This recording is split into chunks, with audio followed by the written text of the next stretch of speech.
travel ban. We've learned which agency is spearheading it and who among it are worried they're being asked to cook the intelligence to fit the administration policy. We begin, though, with the FBI story that the White House wanted and how the Bureau responded. CNN's Jim Sciutto and Evan Perez join us now with that. So, Jim, what did you find out? So, Anderson, CNN is told that the FBI rejected a recent White House request to publicly knock down media reports about communications during the 2016 presidential campaign between Donald Trump's associates and advisors and Russians that are known to U.S. intelligence. Multiple U.S. officials tell CNN that the White House sought to help not only the Bureau but other agencies investigating the Russia matter to say that the reports were wrong and that there had been no contacts, these officials said. You may recall that CNN and the New York Times first reported on this just over a week ago. So far, there has been no White House comment on the record. And Evan, this is not a typical request, so how did it start?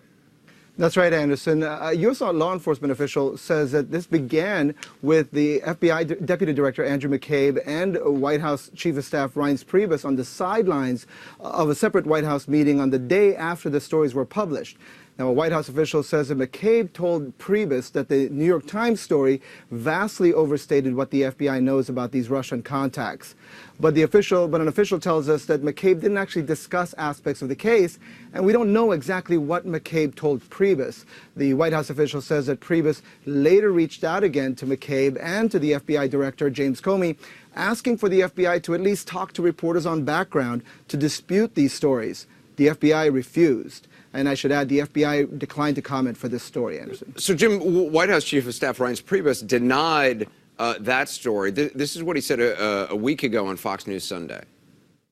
The New York Times last week put out an article with no direct sources that said that the Trump campaign had constant contacts with Russian spies. Basically, some treasonous type accusations. We have now all kinds of people looking into this. I can assure you, and I've been approved to say this, that the top levels of the intelligence community have assured me that that story is not only inaccurate, but it's grossly overstated, and it was wrong, and there's nothing to it. But, Jim, I mean, the investigation is still going on, and also I should point out, Priebus is focusing on the New York Times reporting, talking about Russian spies.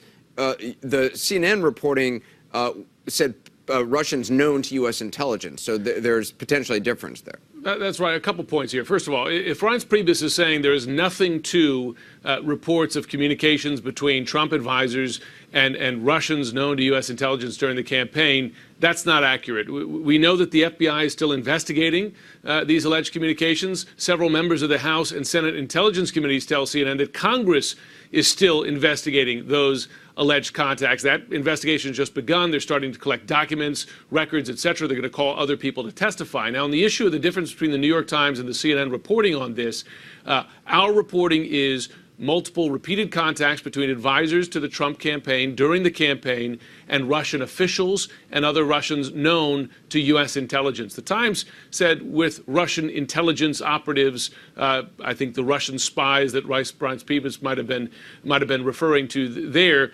That is a difference. Now, what it doesn't deny, though, is that there were contacts between Trump campaign advisors and Russian officials and Russians known to U.S. intelligence. And that is still significant enough by itself, Anderson, for not only the FBI, but Senate and House intelligence committees to continue to investigate. And, Evan, this is not a typical back and forth between the White House and the FBI, right? That's right, Anderson. This communication between the White House and the FBI is unusual because of a decade-old restriction on such contacts. Now, the request from the White House would appear to violate procedures that limit just these types of communications with the FBI on pending investigations. Now, a White House official says that the White House only did this because McCabe initiated the conversation. In other words, it was only after he brought it up. But either way, the White House asking the FBI to help refute stories runs contrary to the Justice Department procedure memos that were issued in 2007 and 2009 that are supposed to limit direct communications on pending investigations between the White House and the FBI. Anderson. All right, Evan Perez, appreciate it. Jim Sciutto as well. A lot lot to talk about tonight. Tonight's second CNN exclusive concerns the White House travel ban, which is currently being redrafted, as you know, to pass judicial muster. We have new reporting on administration efforts to provide a factual basis for it. We're also learning about the pushback from some in the intelligence community who've been given the job of evaluating the evidence. Our Justice correspondent Pamela Brown has the new reporting on this for us tonight. Pam, what are you learning?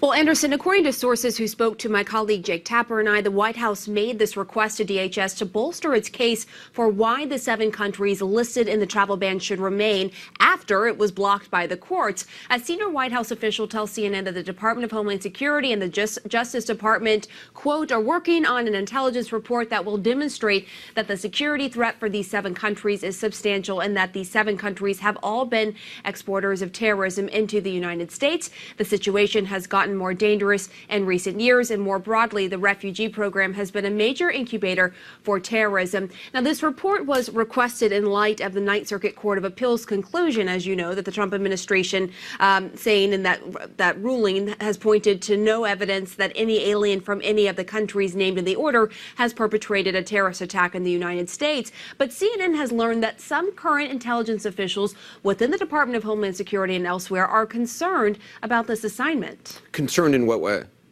So we've learned from our sources that some disagree with the Trump White House position on the 7 countries. Sources tell CNN that the Department of Homeland Security's in-house intelligence agency, the Office of Intelligence and Analysis, otherwise known as INA, has filed a report actually disagreeing with the White House view that blocking immigration from all 7 countries, even temporarily, is justified. They disagree with that assessment, and some DHS officials have said that they do not think nationality is the best indicator of potential terrorism. A spokeswoman for the Department of Homeland Security press secretary confirmed this, saying to CNN, while DHS was asked to draft a comprehensive report on this issue, the document you're referencing was commentary from a single intelligence source versus an official robust document with thorough interagency vetting. In fact, Anderson, the Department of Homeland Security basically disparaged its own intelligence division's report, saying the INA report does not include data from other intelligence community sources. A DHS spokeswoman telling CNN it is incomplete, pointed internal discussions about the merits of various intelligence products and whether they have sufficient supporting data from the broader intelligence community is an integral part of developing any official DHS intelligence assessment. So I understand there's also concern among some within the intelligence community that the White House is kind of going about this the wrong way. That's right. So the notion of the Trump White House seeking an intelligence report to fit its policy instead of the other way around is an issue for many in the intelligence community. According to people we've spoken with, our sources tell us that there are those within the Department of Homeland Security with concerns that intelligence at the department itself might even be politicized, particularly by the new head of INA, David Glowy, who initially objected to his division's assessment that was at odds with the White House assessment, according to our sources, though the department called that accusation absurd and not factually accurate. A White House official telling my colleague Jake Tapper that the White House intends to bolster its case for the ban, pointing to non-lethal and failed terrorist attacks, as well as investigations and convictions of individuals attempting to join or support terrorist groups. The White House says the new travel ban executive order will be signed next week. Anderson? All right, Pam, thanks very much for the update. Thanks. All right, just ahead tonight, he says he wants, in his words, to deconstruct what he calls the administrative state in Washington. He's also the president's top political advisor, and he rarely speaks in public. Coming up next, hear for yourself what Steve Bannon has in mind, why some call it ambitious, others call it dangerous. Later, how embattled GOP lawmakers